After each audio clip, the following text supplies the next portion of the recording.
Either A, like I jump down into some zombies and they just immediately overwhelm us when we hit the ground, or B, like we jump down and we bust our leg or something.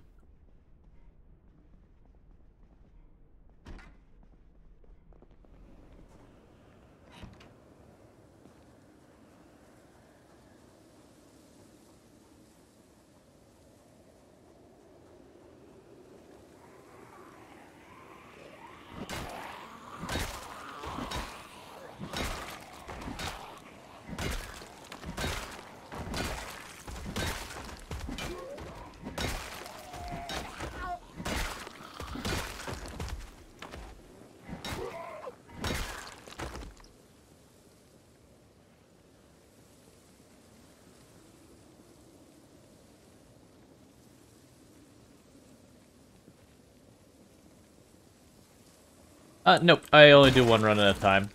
Well, that's not entirely true. I have multiplayer I've been playing with friends. It's a different world. But as far as me, other than that, like that's the only other run I have going. Because with these types of like super long commitment runs, if I did like do multiple runs at a time, I would just never finish any of them. It also can get really dicey when you hop between a character who's like really good with combat, and then you hop to one who's really not good with combat. Like, you go into not good with combat one, you basically just throw yourself at the first set of zombies and fall over dead, forgetting that your character sucks at combat still.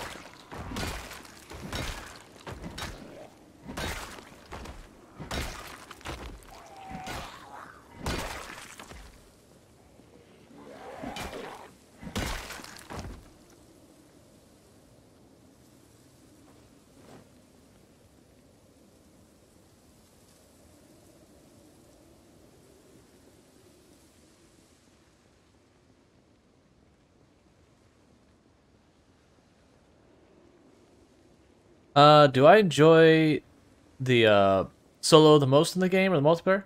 I mean, I enjoy them both. I do think for streaming and all that, the single player is a much better fit.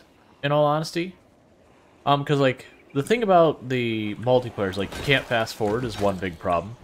So when you have stuff like, oh, I should read a book, well, either A, you change your game save settings to like absolutely absurd high speeds for reading, or like, you know, you have to try to either go, alright, well, I'm going to entertain chat for the next 20 minutes as we watch our character read a book in real time.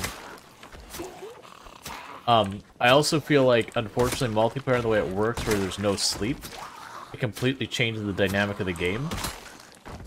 Like, sleep is that thing that's effectively your time limit for the day. Like, how much you can accomplish. And there's ways you can stave it off short term, but it is a thing that you just have to work around. Multiplayer, there's no sleep, unless you do like mods or whatever to turn it on. And without sleep, I could literally sit here with hunting knives and fight zombies like non-stop, day in, day out, forever. Like literally, the only thing that would stop me is eventually running out of hunting knives if I don't have enough, enough luck finding them or enough maintenance to keep them in order. Like, right now, like I do agree with Cheese that I don't think hunting knives should allow me to gain stamina if I'm using them consistently. Like, I'm okay with being able to like have a balanced stamina if I fight like a pack of zombies and it takes me a minute or two to get to the next pack of zombies. Sure, my walking around is the downtime. That's fair. Like, I am down for being able to maintain that long term. But like here, where we're basically perpetually fighting, eventually it should catch up with me. Now, in solo, I don't actually think it's that bad, because for as low of a stamina use as we're talking, you could probably get through most of your fighting for the day before the stamina would catch up to you. But in multiplayer, where there's no sleep, right now with hunting knives, like literally, there's no need to ever stop. Like, your hand, like your actual human being hand in real life, getting fatigued would be the limiter. Where you're just like, no, seriously, my fingies hurt.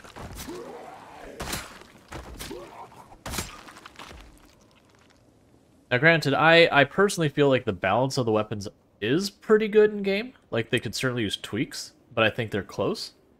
Like I could see the knife or short blades rather having the teeniest tiniest increase in stamina cost. Again, just enough that you're not quote unquote regenning stamina while fighting, which is slightly misnomer to say that. Because once you get enough nimble that you can just literally just hold down the mouse button and land every hit, which I actually do. Like once you get to that point, you are burning more stamina than you're gaining, which is the weird paradox with short blades that as you get more more skilled, they become more stamina hungry. Is that you're getting more hits in? They're still more efficient in killing zombies. Like for your stamina, you are killing more zombies. You're just getting through those. Like, getting through that buffer faster.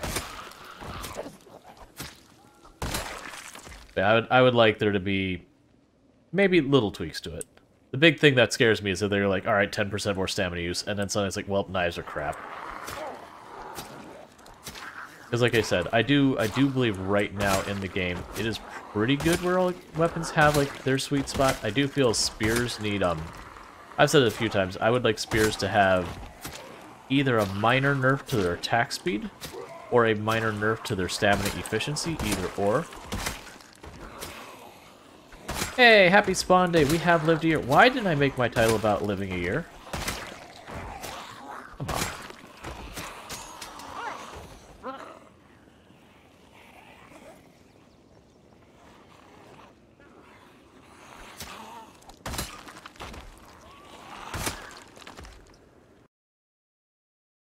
Just gonna go like that real fast, don't worry about it. It's fine, whatever. I was like, oh yeah, change the title. I was like,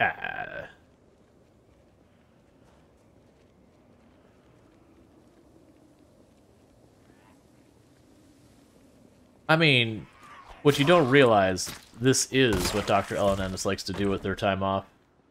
She's living the dream. You might think she's doing this out of necessity, but this genuinely, like, this is her paradise. She may have occupied the cell sitting right next to Quincy Vu at some point.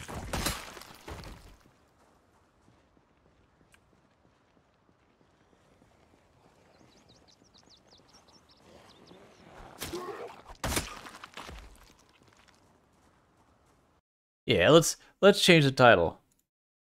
Dr. Ellen Ennis.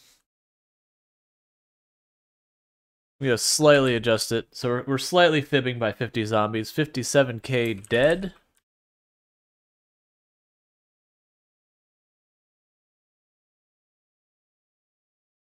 A year older. So we're slightly fibbing. Because I'm not writing 56,950. Yeah. We will take corrective action with that number. I wouldn't put it if I didn't feel confident we're going to get there. Because, like, even if I took, like, a bite right now, we're getting another 48 kills. The only way that doesn't happen is if I get a drag down. Which, don't get me wrong, is the thing that can happen. Like, especially with the higher pops, when you run in and just... Like, that first zombie gets a hit off on you, and the other's just like, alright, get him while he's stunned. Is that hunting it? Nah, it's kitchenette. Get out of here. No one wants that.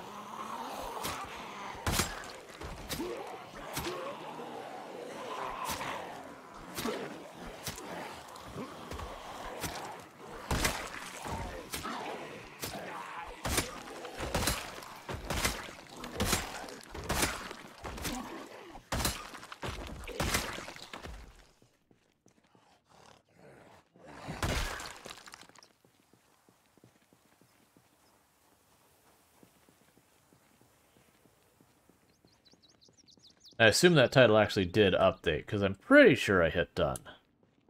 But, like, there isn't a confirmation between you've typed this in and you've actually submitted it. I mean, as I can't tell a difference from my end until, like, I check the stream or whatever. Which I do have the mod computer right over here that I can check in a minute myself when we're not busy. Cool, thank you. I appreciate that. And also, thank you for everyone who's been tuning in, who's been lurking, who's been chatting, who's been following, subscribing, doing the bits, the hosts, the donos, the raids, all that good stuff. It all helps, and I really do appreciate it.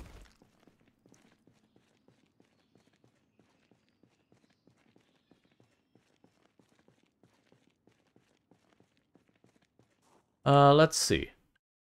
Oh, I can't kill him. That's probably, Intersmirk said, so the potential zombies dead per day increases due to skill upgrades. Yup. I wonder what the theoretical limit might be. And they were saying Mr. Lamprey is averaging about 210 a day, but he can surely go higher. Yeah. And that's actually, me and Lamprey have had a discussion that at some point, once this character gets all the way up to, you know, 10 strength, 10 fitness, 10 short blade, 10 maintenance, you know, and his character's also at, like, 10 spears, 10 maintenance, 10 fitness, 10 strength, that whole deal. We're curious, like, which will actually kill more zombies in a day. Because the spear definitely kills zombies faster. Like, that isn't up for debate. He'll get way more reliable one-shots, and his attack speed, you know, with the range and all that, he's going to land more killing blows quicker. The catch is, even though he can kind of ignore a little bit of the exertion in that, where he can get away with, you know, moderate and sometimes even high exertion, ultimately, there's a point that he has to stop to rest. I will not. So the question is, when we get to that point in the equation, will him having to stop and rest to recover stamina while I keep killing, like, which will outrun who?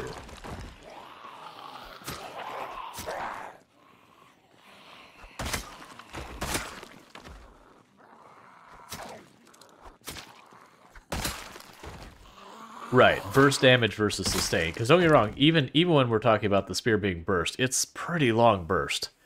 Integer Smirk says, I have a favor to ask for all software developers. If you can say, if you are serving an area, are you sure? Checked where there's someone clicks cancel. Don't make the options okay and cancel. Are you sure? Okay. Are you sure? Cancel. Yeah. I wouldn't probably make the prompt, are you sure? I know that exists, like, I know that's a thing. I would much rather the prompt be like, you know, you're about to delete all records. Confirm, confirm you're going to delete all records. Note, this is not reversible, like, whatever. Like, you do that kind of thing.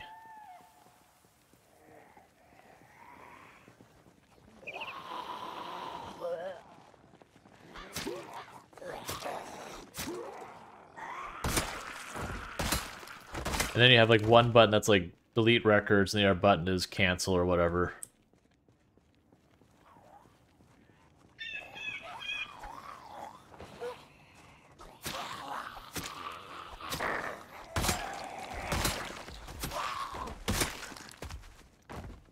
Yeah, it actually used to be one of the pet peeves I had. Like, a lot of companies will have, like, a survey they'll do. Smirk says, the problem is if I click cancel and it says, are you sure you want to cancel? And the options are okay and cancel. Yeah, okay, I see that. Yes. You can also run to that same type of paradigm with continue and cancel. I've seen that as well. Where it's like, you're kind of looking at this like, am I overthinking this? Or what is it actually trying, like, what am I actually doing in this moment? What I was going to say is one of the things that used to really annoy me is a lot of companies, what they'll do is they'll do, like, whether it's quarterly or annually or whatever, it doesn't matter. But they'll do a survey that's, like, kind of gauging, like, how happy are the employees here, what are their thoughts and all that. And almost all of them will have a question. It's like, hey, have you, like, looked for work at another company? And, like, these are anonymous or whatever, which, for the record, I don't trust anonymous surveys at work actually being anonymous, because I've certainly seen where they were anonymous and then de-anonymized because someone didn't like what was said. Like, you have that ability with the amount of information given. But, the one we had at a company I was working at was they would say, have you rarely looked at, or it's like, have you seldom looked for a job at another company? And so I'm going, hang on a second. And it was just, you know, 1 through 5, like, somewhat agree, somewhat disagree, or whatever. Like, I don't, like, yet, like, you know, strongly you did or strongly you didn't kind of thing. And you're going, okay, hang on a second. Just to take the logic of what you're asking, you're saying if I am, like, actively looking at every possible job I find, I would say no, because that's not seldom. If I never look for a job at another company, I would also say no, because that's not seldom. And it's like one of the things that every time that survey came on, I would, you know, I would answer, like, the neutral option, saying, like, I cannot answer this question accurately because, you know, you've asked a question that isn't asking the question you want. It's like you either want to know if I'm looking for other jobs or if I'm not looking for other jobs. It's like, but that's not the question you're asking me. You're asking me this question that is so convoluted for no reason. And I would bring it up every time, and they'd be like, oh, no, you're right, but that's the question, you know, like, that's the question, you know, we've asked the last couple years, and if we change it, it could change our data. And it's like, right, but the thing is, I'm telling you, your data on this question is garbage. It's worthless. It doesn't matter if your data is not consistent if the consistency you're concerned on is garbage data. There's a saying, bad data in, bad data out. Or bad, you know, garbage in, garbage out. If you have bad data you use to make your decisions, you have bad decision making. Let's see. Deonchek says, we had anonymous that were sent to the corp about the store managers, and the manager would go around and tell people that have not done the survey to take 5 minutes to go fill it out. Yeah. Like, so the anonymous ones that, and for the record, this specific company, I actually don't, like, I believe they kept them anonymous. I should be true. It's just one of those things, you cannot trust them to be anonymous. Because I 100% have seen where someone did their survey and they, like, said some, like, really scathing, awful things about a boss or whatever, and then that boss effectively went out of their way to track down who did it. Or even then, like, if you're in a department of 5 people, and, you know, someone makes a comment about a negative interaction with their boss, the boss is probably going to be able to figure out specifically who said it. Like, that's not... You've got such a small group of people there. You just got to find, like, 1 or 2 keywords to remove individuals from consideration of who it could be, and then it's just, you're done. Like, you figured it out. It's a whole problem with, like... Yeah, or just handwriting. Well, these would be typed, so... That'd be different. But yeah, you'd have handwriting styles would definitely be a thing. But even type, just the way people speak, you could, you know, single out word use. Spelling of words, like, if you have someone who... you know, is from the UK, they'll be more likely to spell color with a U, versus you have someone here in the US who'll be more likely not to. Like, all those little things can be just tells about a person. I mean, hell, if the person uses proper punctuation, that can be a tell.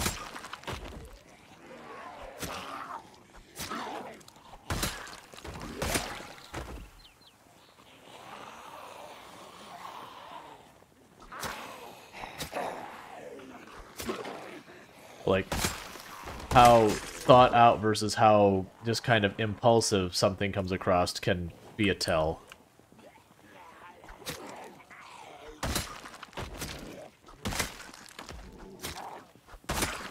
Like, that's I used to get into an argument with some peers that they were trying to collect, you know, anonymous data from stuff like Facebook and whatever, and they're saying, oh, but it's anonymous, it's safe, it's, you know, there's no one has to worry about it. I'm like, no, it's not. Like, your anonymous data, like, includes what groups people belong to in Facebook. Congratulations. If someone blogs, like, the University of Florida staff Facebook group, congratulations, you've just taken it down from this person could be literally anyone on the entire face of the earth, you know, maybe a couple thousand people. And then you go, oh, and you also got the gender of the person. So now you've isolated that down to about half of what it was before. And then you can go, oh, well, they said their discipline was in IT. Now it's down to just a couple dozen people. It's like, yeah, your data isn't anonymous. It just has a couple steps. It's like, I don't even need to cross-reference your data with anyone. Like, within your data itself, I can isolate it down to single individuals.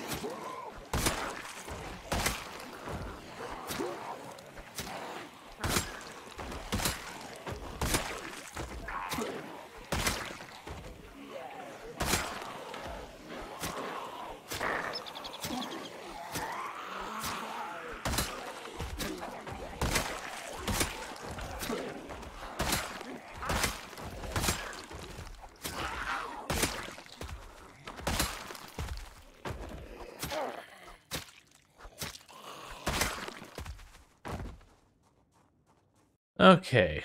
Deonchet says, best one we had was a sexual harassment / abuse of power reported to Corp HR. The person accused called the accuser to the office to ask what the heck they were doing.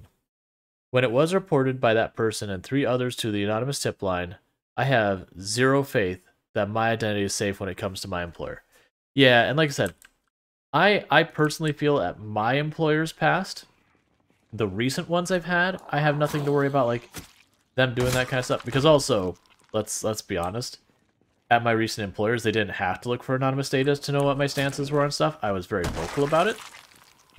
Like, they put in personality and aptitude tests. I am someone who goes by the very, very strong belief that personality and aptitude tests are... What's the word I look for? They are, not predatory. Discriminatory. They are discriminatory against people with disabilities or people with non-traditional, like, educations and whatever. Like, that's been backed up many times over with historical data. That's why, you know, IQ tests are absolute garbage. Like, it's not that they're utterly worthless, but, you know, the paper they're printed on is worth roughly about the same amount. They're that close to worthless. When it comes to, like, considerations of employee and all that kind of crap. Because, like, measuring if I'm a good software developer or not, and going, here, take this test about pattern matching images, I'm like, great. In my job, am I going to be looking at a bunch of triangles and figuring out which set of triangles looks like the other set of triangles? No? Then how about you get this piece of crap paper out of my face and show me some code? Like, if you're going to test me on my capabilities of doing something, it should be my actual job, and not some arbitrary metric that has nothing to do with anything. And then personality tests have been shown to screen for neurodivergent conditions and disabilities for ages. Like, you can look at, there's been a, I'm not going to go through the names, because all that, but there's been a large number of retail stores, restaurants, and all that here in the US that for ages used personality tests. And then they got in real serious legal trouble when, you know, it was like, oh yeah, you are screening for people with neurodivergent conditions. You're just doing it so and not what's considered a proper medical diagnostic. But, like, we can look at the results 100% and see that very clearly there was discrimination happening here. That since you put this in place, individuals with disabilities have not been getting hired at the rate before it was put in place. I raised Cain about that. Unfortunately, I wasn't successful in the long run, but, like, and that was even at my exit interview. It's like, you know, why are you leaving? Like, because, you know, this company no longer aligns with my values. The fact that we have these things that are very clearly biased.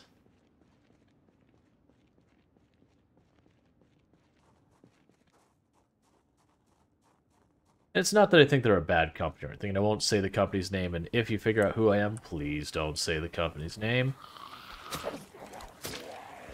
I think they mean well, they just don't necessarily get it.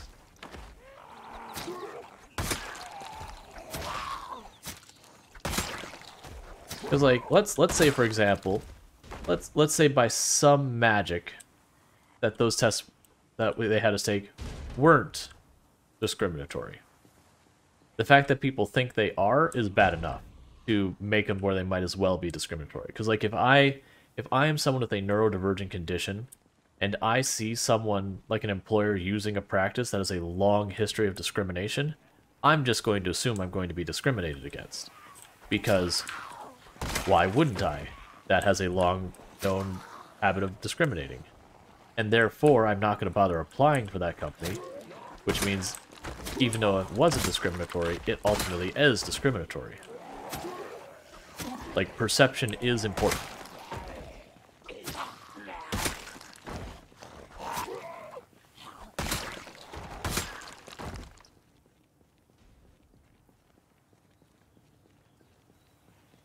It's like the same thing of if your company pays well, but has a reputation of not paying well, you might as well not pay. Like, it's not that you might as well not pay well. As far as finding people, you're just not going to get applications because they're going to just assume you don't pay well because that's the information that's out there. So you have to counter that information. You got to figure that out, and you got to like be very public about. No. Here's what we're actually going to pay. That kind of thing.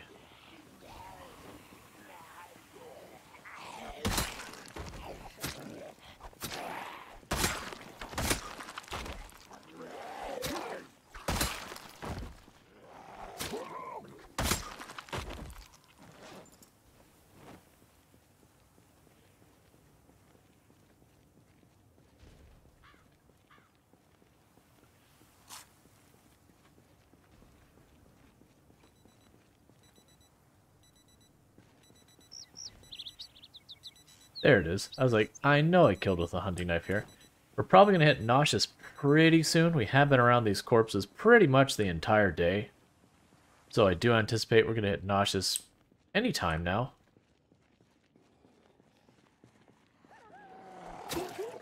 But we slash.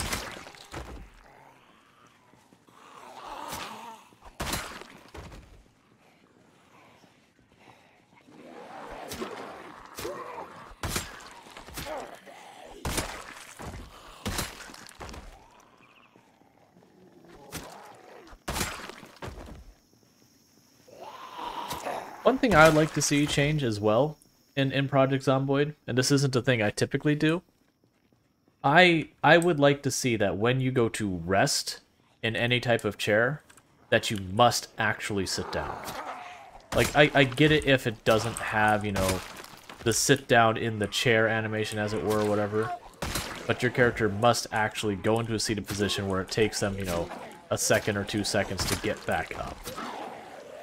Because to me, it feels like a little cheesy that your character's like, yeah, I'm just standing next to this lawn chair or this bar stool or whatever, and recovering stamina very rapidly when they're just standing there. Like, they should recover some for just standing there, but like actually resting, in my opinion, should require sitting.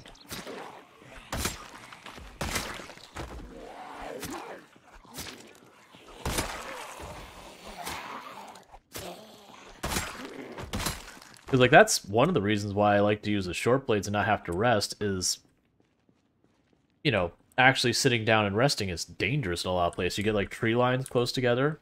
I'm not going to sit down between them. Like, even you're going to back out to find some field to stand in or something. Is that a scythe? You actually have a scythe in your leg? No, it's a butter knife, just weird angle. Yeah, no, and a lot of people do it. Like, I'm not sitting there going, it's like, ow, people are exploiting and cheating. It's like, no. That's a game mechanic that feels weird. It doesn't feel like real life. Like, don't get me wrong, you do get some energy recovered from, like, leaning on something there. But it should be negligible compared to actually sitting down and taking a breather. Alright, we're gonna go around the other way. Yeah, like, it's funny. We're clearing the zombies. We're killing these hordes, but, like, I actually am slowly kind of, like, losing ground over here from just the hordes spreading out at us.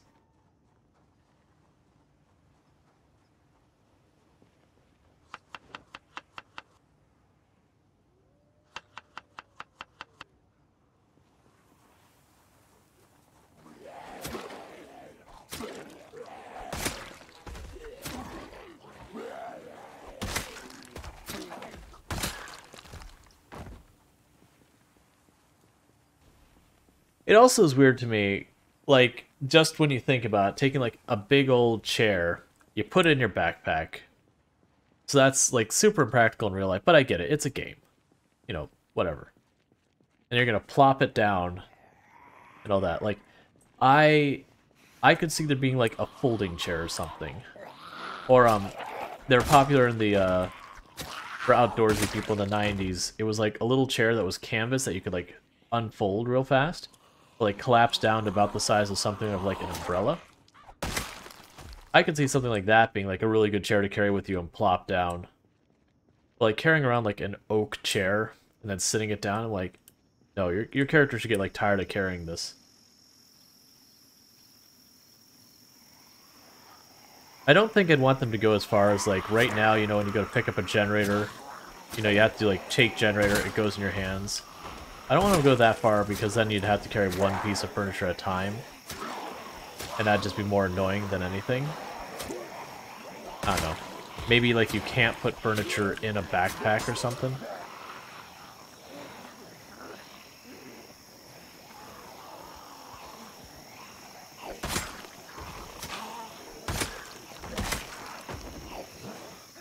Because like to me it's just completely unrealistic to, you know, shove a fridge in your backpack. Or for that matter, to shove an entire, like, propane tank. Not like a little one, like a full-size, you know, what is it, 50-gallon or whatever, grill propane tank in your backpack. Like, feels weird.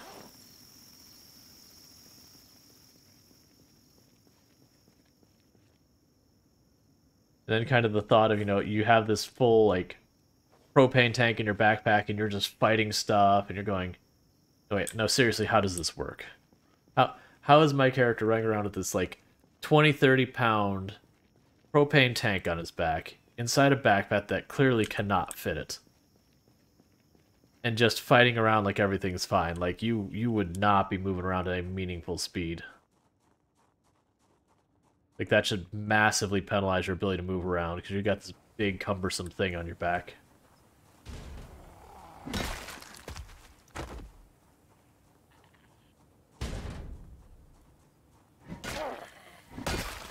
I don't know. My only concern for that, like, that's the problem with like what's good for the combat in the game, for what's good for like the base building, the decorating, and all of that. Because making it more and more practical for combat would very directly make it worse for base building. So like I don't know about that. Like that's kind of thing. There is some give and take you have to give there, and I don't know where it should be. Like, and maybe it's fine the way it is.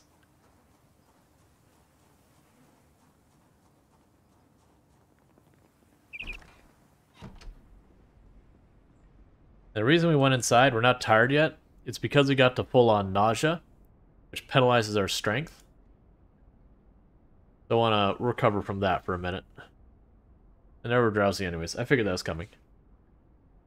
Yeah. And for the record, again, like, however you play the game, whatever settings you do, whatever mods you run, if you're having fun, congratulations. You're playing the game correctly. I'm curious what Cheese's thought, because I know Cheese has been doing the thing with the lawn chair. Like, I wonder how he feels about it. Because he seems to be pretty reasonable when it comes to, like, oh, I feel like this weapon's overtuned and undertuned, like, for making it more meaningful and all that. I find he's usually pretty on point with a bunch of it. Wonder how you feel about, like, either making furniture more of a hassle to move, so making the, carrying around just any old chair wouldn't be, you know, you'd have to find, like, a specific kind of chair type deal.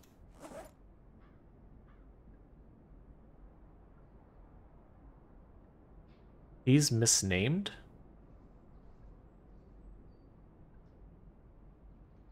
Yeah. Okay. I figured that's kind of the stance he would have. It's like, you know, this is something that could probably use a nerf. I like the idea, for one, of absolutely having it where, like, to rest, you have to actually sit down. I feel like that is a reasonable thing to do.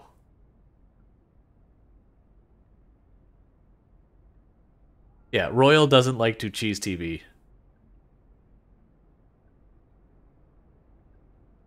Right. And the reason I like the idea of having to sit down, so like right now this is me. Well, I can't because I'm not exerted. But so you could stand next to this chair and you could choose rest, and your character just rests standing there. Now the thing is, if I run into danger, boom, I'm free. Like, you just move, you're instantly broken. Versus if you're sitting, if you don't run, it takes that long. That's like a second and a half that you're vulnerable. Now, if I'm trying to recover just the teeniest, tiniest bit of, like, stamina, so I sit down for when there's a zombie, and I hit the shift, why didn't we stand up fast?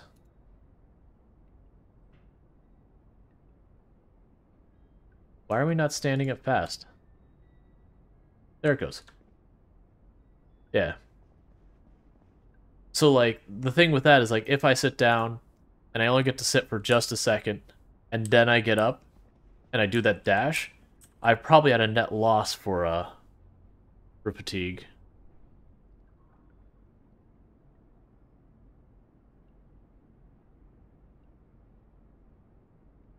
Yeah, I could also see something about that, like, so you have there's a cap on how fast you can turn. Like, I'm moving my mouse full speed, and you notice my character just kind of jiggling back and forth because it can't keep up. I could certainly see that while you're sitting, having your rotation speed be slower, maybe, would be a fair way of dealing with that. Like half speed or something like that. So the sitting and helicoptering, you know, you could do it, but it'd be slower.